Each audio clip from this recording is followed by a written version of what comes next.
Friends తో మాట్లాడేటప్పుడు limits ఉండదు. మాకు లెక్చర్స్ ఇస్తున్నావు, నువ్వు మీ అన్నయ్య ఫ్రెండ్స్ తో లిమిట్స్ లో ఉన్నావమ్మా.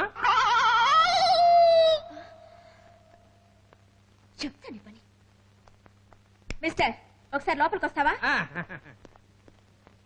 నిన్నెవరయ్యా పిలిచింది? నన్ను కాదా? ఒరేయ్ నిన్నంటరా. నన్నా? మిమ్మల్ని. లోపలికి రండి. నువ్వు భయపడకుండా లోపలికి వెళ్ళు, నేను ఇక్కడ ధైర్యంగా ఉంటాను. కమాన్ ప్రొసీడ్. అమ్మయ్యా, ఒక పని అయిపోయింది. ఒరికేమో వాస్తా చావాలంటే ఏంట్రా? అత్తా దాన్ని వినిపిస్తారా ఫూల్? లా గురించి తెలియదు కానీ లవ్ గురించి అడుగుతున్నాడు.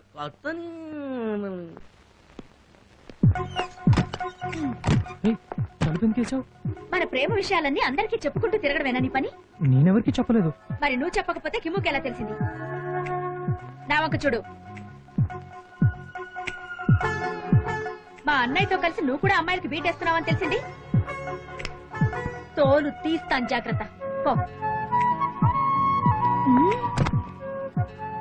ఏయ్, ఇంతవరకు జరిగిందంతా కిమ్ముతో చెప్పుకున్నావు కదా, ఇప్పుడు ఇది కూడా చెప్పు.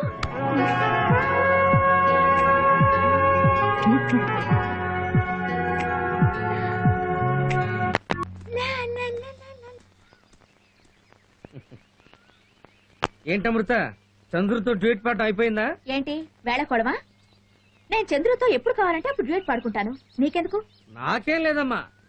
పాపం నువ్వు ఇక్కడ వాడితో డ్యూయట్ పాడుతున్నావు, వాడు అక్కడ వేరే అమ్మాయితో డ్యూయట్ పాడుతున్నాడు.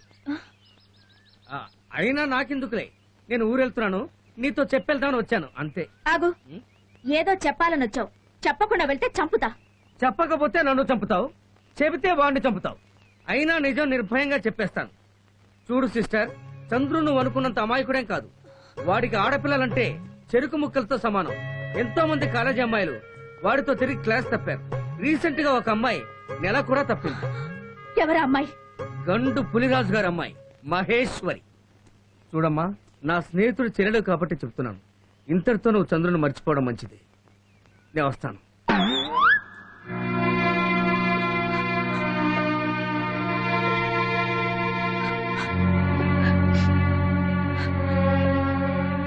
గౌరవనీయుడైన గండు పులిరాజు గారికి మీ శ్రేయోభిలాషి నమస్కరించి రాయునది.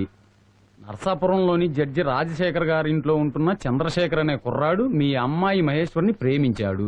మీకు తెలియకుండా మీ అమ్మాయిని లేపుకెళ్లేందుకు ప్లాన్ చేస్తున్నాడు.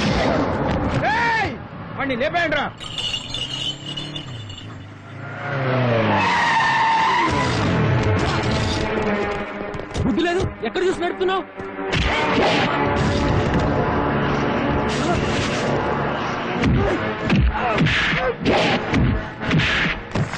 అరవిందనా, అరవిందనా, మన చంద్రుడు ఎవరో కొడుతున్నారనా?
నువ్వు ఏంటి పోతున్నావు? పెట్రోల్. అయ్యగారు అయ్యగారు వీడెవడో కారు తగలబెట్టడానికి వచ్చాడండి. త్వరగా రండి అయ్యగారు. ఎవరా నువ్వు? నీ బాబున్ రా. వాడిని ముక్కలు ముక్కలుగా నరకేంద్రా.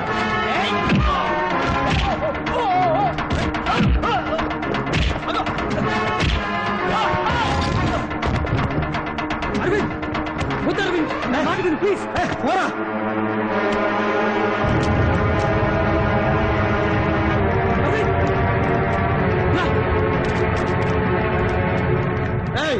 ఎవరనుకున్నావురా? నా ఫ్రెండ్ మీద చేవేస్తే ఏం జరిగిందో చూసావు కదా. మళ్ళీ వాడికి ఏమైనా జరిగిందనుకో పెట్రోల్ క్యాన్ తో రాను, పెట్రోల్ ట్యాంక్ తో వచ్చి నిన్ను నీ బంగ్లాను తగలబెడతాను. జాగ్రత్త, రారా.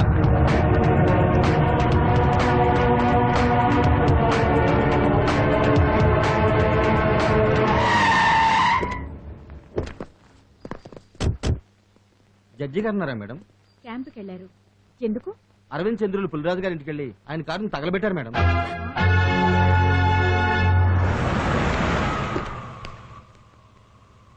ఏమైంది బాబు గారు? నేను రాజుగారితో మాట్లాడొచ్చాను. ఏమన్నారు? ఎస్పీ గారు కూడా ఎంతో చెప్పి చూశారు. ముందు వినలేదు. తర్వాత కొత్త కారు కొనిస్తామంటే సరే అన్నారు. ఓన్లే ప్రాబ్లం సాల్వ్ అయినట్టుగా. ఎక్కడ సాల్వ్ అయింది? ఇంకా రేజ్ అయింది. అదేంటి, రాజుగారు ఒప్పుకున్నారు కదా. రాజుగారు ఒప్పుకున్నా దెబ్బలు తిన్న వాళ్ళ తమ్ముడు మాత్రం ఇంకా కోపంగానే ఉన్నాడు. ఎప్పుడు ఏం జరుగుతుందో ఏమో. కొన్నాళ్ల పాటు వాళ్ళిద్దరిని ఎక్కడైనా దూరంగా పంపితే మంచిదని ఎస్ఐ గారు కూడా చెప్పారు. అయితే తిరుపతిలో మన ఇల్లు ఉందిగా, అక్కడ పంపించేద్దాం. నానా నానా, వాడి జడ్జి మేము తిరుపతి ఎందుకు వెళ్ళాలి? తప్పు చేసింది వాడు. వాడి మనుషులే కదా చంద్రుని కొట్టింది, ఆ బైక్ తగలబెట్టింది.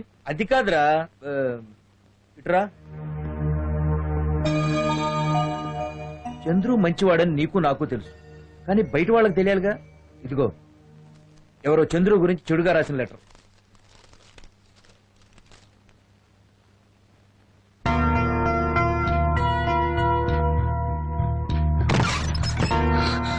ఏయ్, ఏంటిది? చంద్రు గురించి అన్యాయంగా పిచ్చి రాతలు రాచావు. నిన్నే అడిగేది. నేనేం తప్పుగా రాయలేదు. అతనే అమ్మాయిని మోసం చేసి మన ముందు ఏం తెలియనట్టు నటిస్తున్నాడు. నోర్మై. ఏమో చెప్పుండకపోతే నేను కూడా నోరు మూసుకునే ఉండేదాన్ని. ఏమో చెప్పాడు. అవును, కావాలంటే వెళ్ళి అతనే అడుగు. అడుగుతాను. వాడు చెప్పలేదంటే చెల్లని కూడా చూడండి.